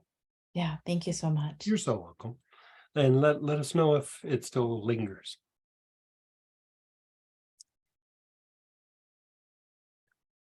Okay, I will. Thank you so much, Greg. So welcome. And you may have already addressed this question, but someone is asking, what is the Ganesh class about? Yeah, so I can give a better explanation. Let me pull it up here real quick. I'm in the process of writing like 4 or 5 classes, so I don't want to get them mixed up. So I'll just tell you like kind of like the bullet points. So we're treating this thing called we're treating this process, like enhancing this process. It's kind of what we were talking about, but you're treating the depletions that cause like indecisiveness and the tendency to doubt yourself and doubt opportunities. You're also treating this kind of depletion that can cause really irrational fears. Like, a lot of fears are based on like past experiences or potentials, where this is just because, how like when you're tired and somebody comes up and goes, hey, can you da da da da da da da, and you're so tired you kind of like get a little anxious, or you get a little bit like, oh, I don't want to do that. Well, when the brain gets a little bit depleted, the response is like starting to go to like really irrational kinds of fears. And it's actually as weird as it sounds, it's not psychological, it's actually more physiological. You just have to like fortify these certain parts of the physiology. And so by going through and doing this, we're going through and like harmonizing there's this whole process that we'll do where we harmonize these things in the emotional body that are in opposition. And it's not really like purifying them or releasing them. It's more about like harmonizing them, which releases a tremendous amount of stress. And it's like the stress of like almost like a fixation, because it's like your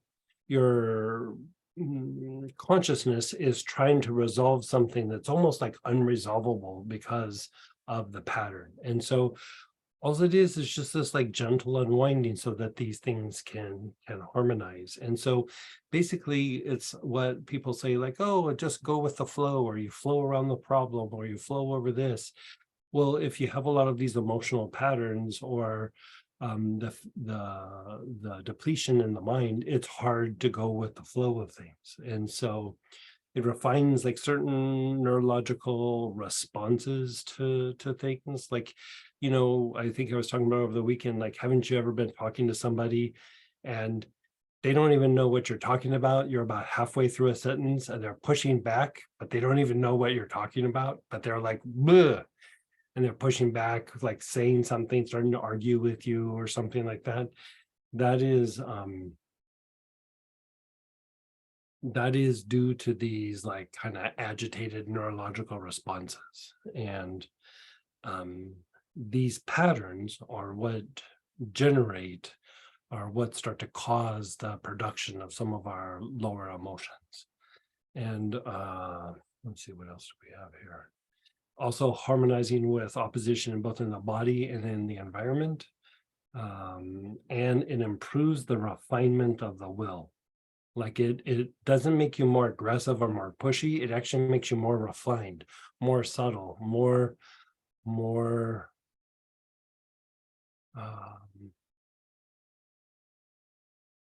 your will becomes refined because you see like a bigger picture, and you see how things play out, where a lot of times people are being pushy because they just see right now. And so when you shift up more into the mental will, you see bigger picture, you see more strategy, you see consequences, you make better decisions, you see how things play out, you see like, okay, even if I make a mistake, I can adjust. So there's all these aspects. And part of that, I mean, the idea of Ganesha, why Ganesha has an elephant head, is the energy from the basic moves up, activates all the chakras, activates the brain, and it's Kundalini that's moved up to the upper centers. So your energy centers become more refined, the brain becomes more refined, and you become the remover of obstacles. And so, like in the Hindu tradition, you would pray or you do devotional practices to Ganesha, but Ganesha is symbolic of like a holy master. It is like if you listen to like spiritual teachers that are teaching very deep inner teachings, they don't refer to Ganesha, they'll refer to a Ganesha, like, oh, that person's a Ganesha, right? It's this ability to kind of go with the flow and refine these things. And it's really about breaking down these patterns that we're talking about. And then everything just starts to kind of fall in place.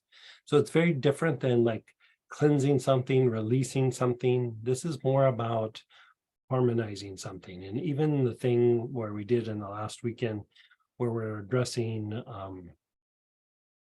agitation in the brain from opposition from other people, this is like another aspect to that, but more internal. Like last weekend was more external.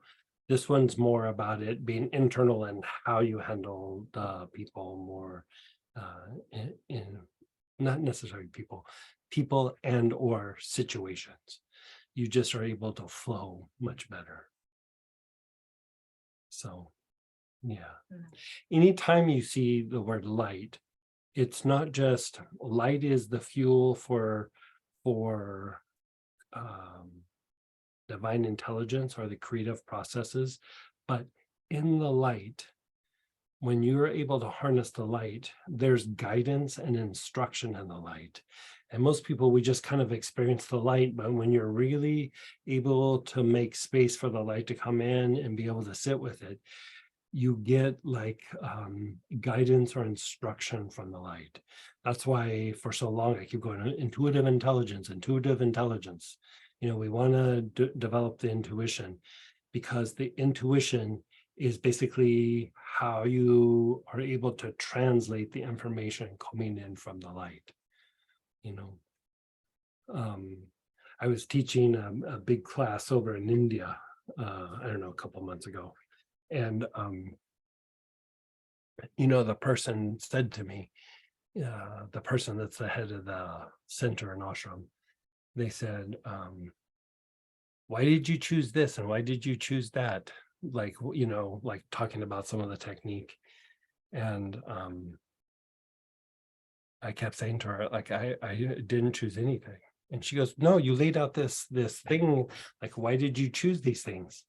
And, you know, mysticism is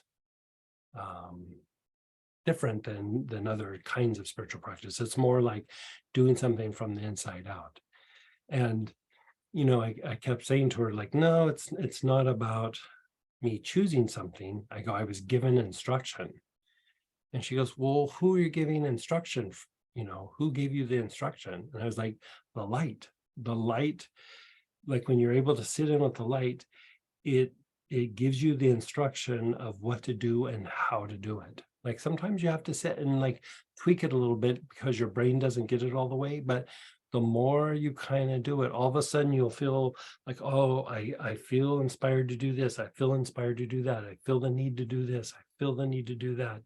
And then the will becomes refined because you already have guidance. So you just go, I have to do what the light is telling me to do. I have to do, you know, it's not like you're doing it 24/7, but you're doing it really when you need to. You're developing the ability to call it on when you need it. And so that's basically what this class is starting to tap into.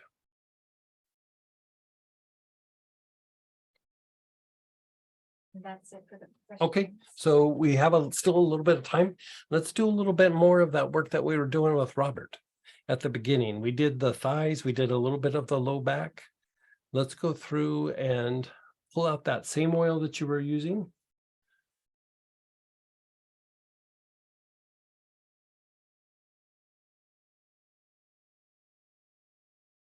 And for those of you who weren't there, give me a second. I'll type it in here.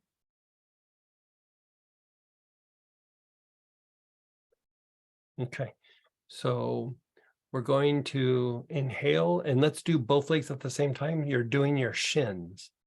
You're putting your awareness on your shins. We've already done the thighs and the low back a bit. We're going to come back to the low back, but let's touch up the thighs, or excuse me, the lower legs.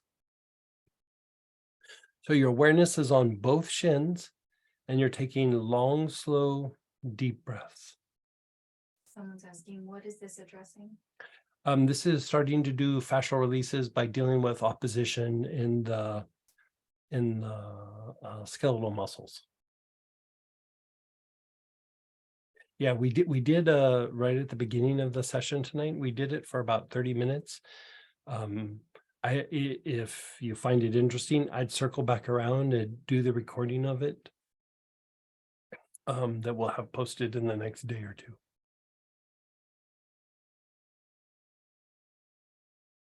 So your awareness is on your shins from your knee all the way down to your ankle.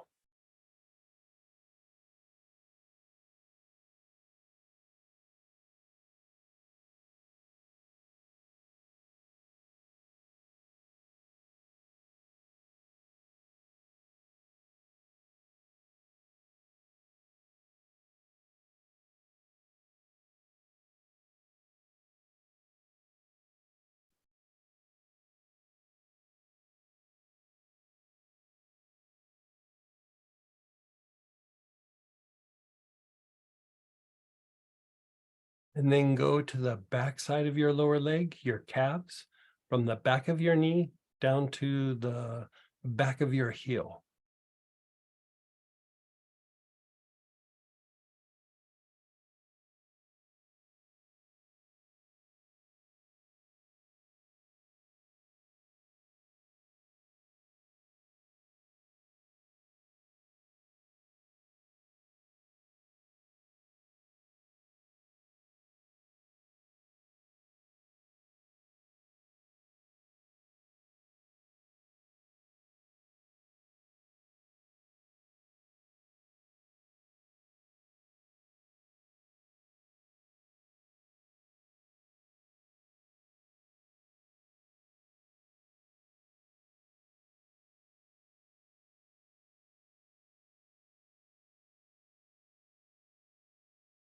And then go back to the shin.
And then back to your calves.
Just be still for a moment. Just be still. So we've done the legs and the back and the low hip, but Ralph was talking about the jaw and the side of his head. I think that can apply for a lot of people. So we're going to go up and do something up on the jaw and head. So you're going to go to this area, like where my hand is, like the side of the head, like right here on both sides. On the temples, like the whole side of your head. You're inhaling on those areas at the same time. So you're taking long, slow, deep breaths. You're not going into the brain. You're just in the muscular tissue on the sides of your head.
And you're still inhaling on the sides of your head.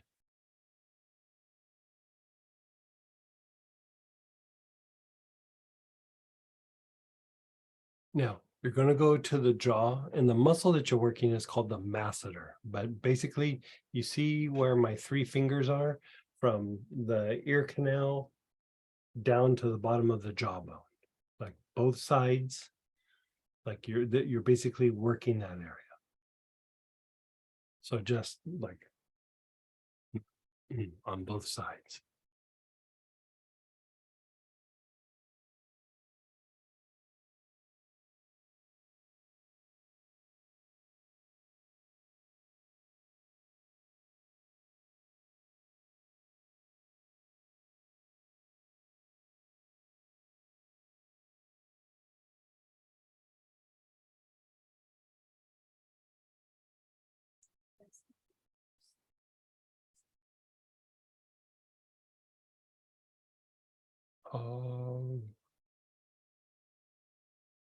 You could try. I haven't used Splendor, but for this particular protocol, but we can see if it works.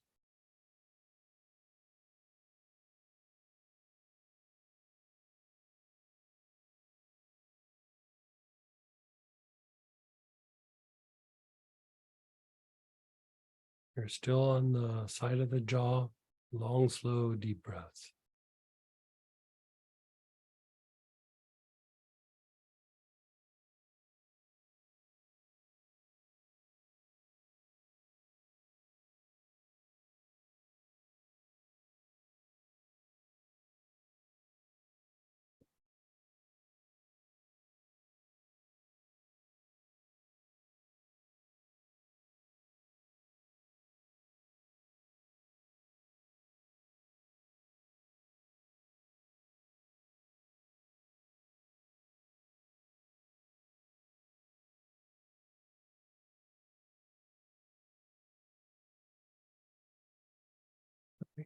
No, make it. Now go back to the sides of the head.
And then go back to the sides of the jaw.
And then just be still for a moment.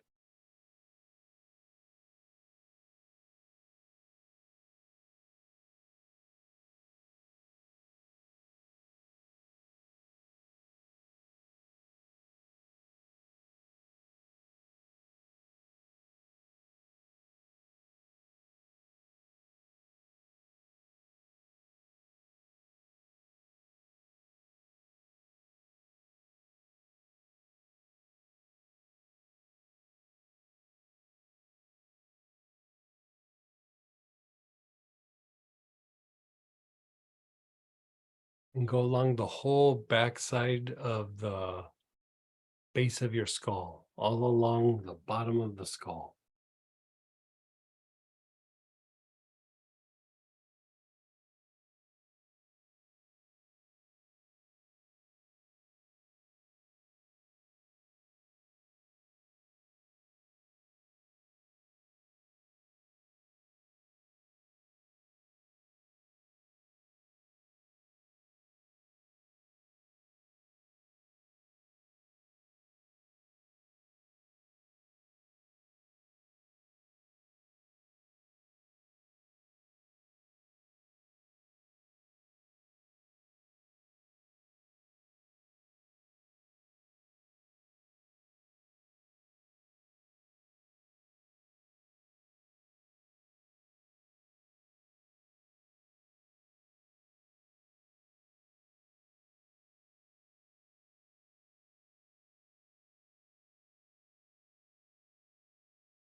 And then come to the throat minor, the bottom of your throat, that little notch between the two collarbones.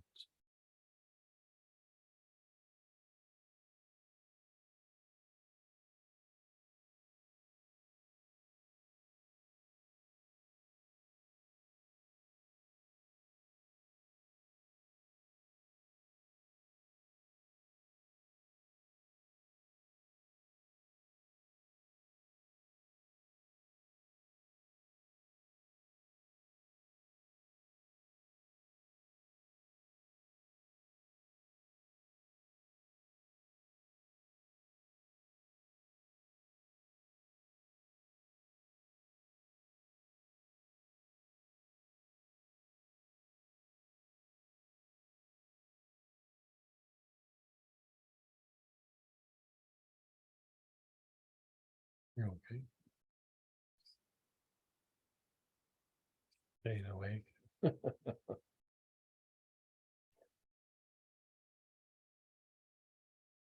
And then go back to the base of your skull.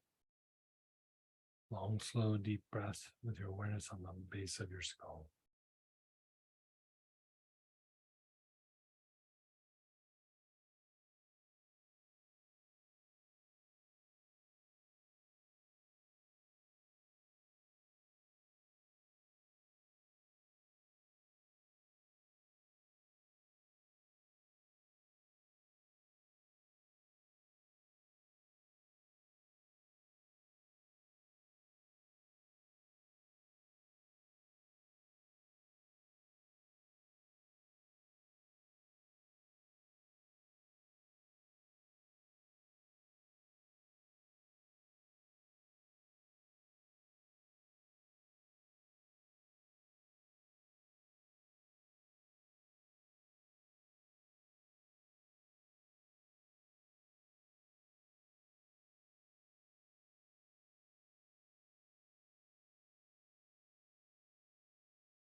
Then come back to the base of your throat, the throat minor, a little notch between the two collarbones.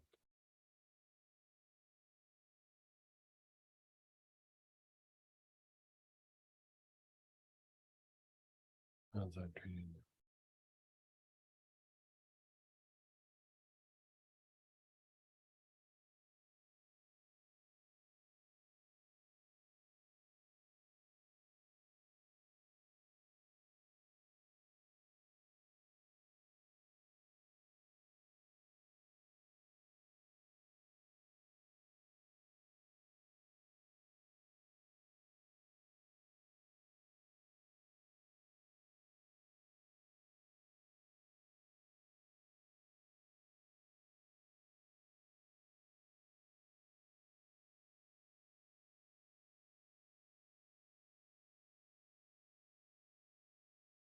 And then just be still.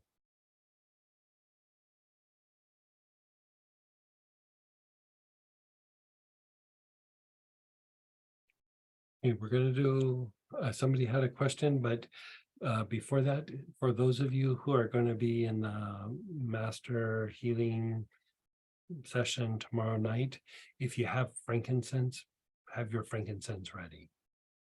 Okay, so frankincense for tomorrow night. Other than that, somebody had a question? Mhm. You can type in or go ahead, Cindy. Hey, Cindy. Hey, thanks for this. This was great. I drove up to Atlanta and back this weekend, so it really helped loosen things up. Oh, Can I good. do? Yeah. Can I do this for the upper body, so the rhomboids and the pecs maybe? Yeah, the rhomboids, let me see where to put it. Hold on. Because I can tell you in because just a I've got second. like a knot, so I'll experiment with it, but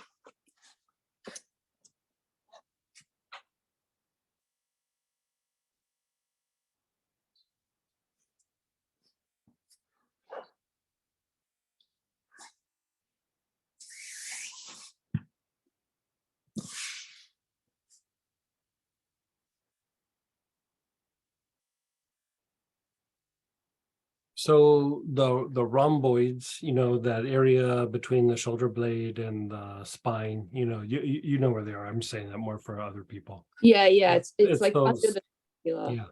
So the area that you would treat would be like under the, like kind of by the scapula, but on the rib cage on the side here. Like you Okay, see, like over here, like just do Yeah. kind of the side of your ribs. Just with the same oils, the Yeah, spikenard. you're because what you're doing is you're trying to treat opposites or antagonists, and so do the rhomboids, and then you're basically treating a thing called the serratus anterior.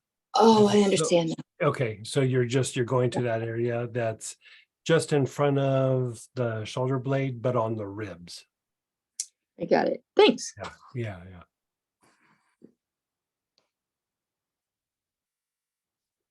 Anybody else with a quick question? Anybody want to share an experience, or maybe Ralph or Robert? Like, let's Ralph, if you're there, let's hear how that made you feel.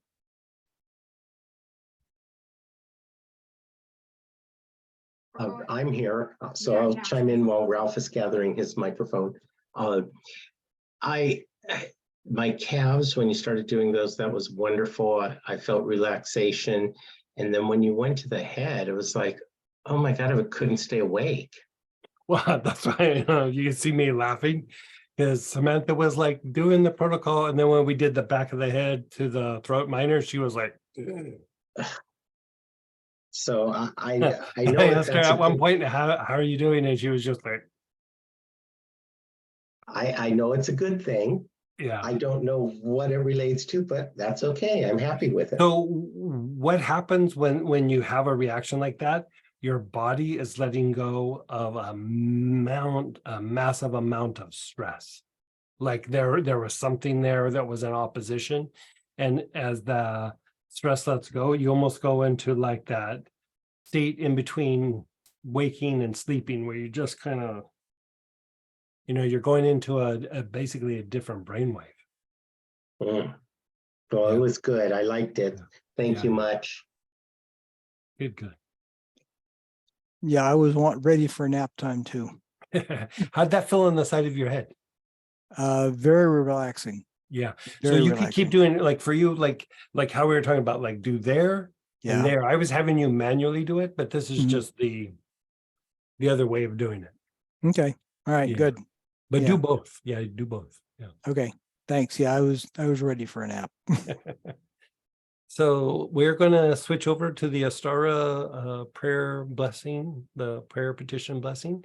Join us if you'd like. We'll do a little bit of healing there. But otherwise, maybe we see you tomorrow night or on the weekend.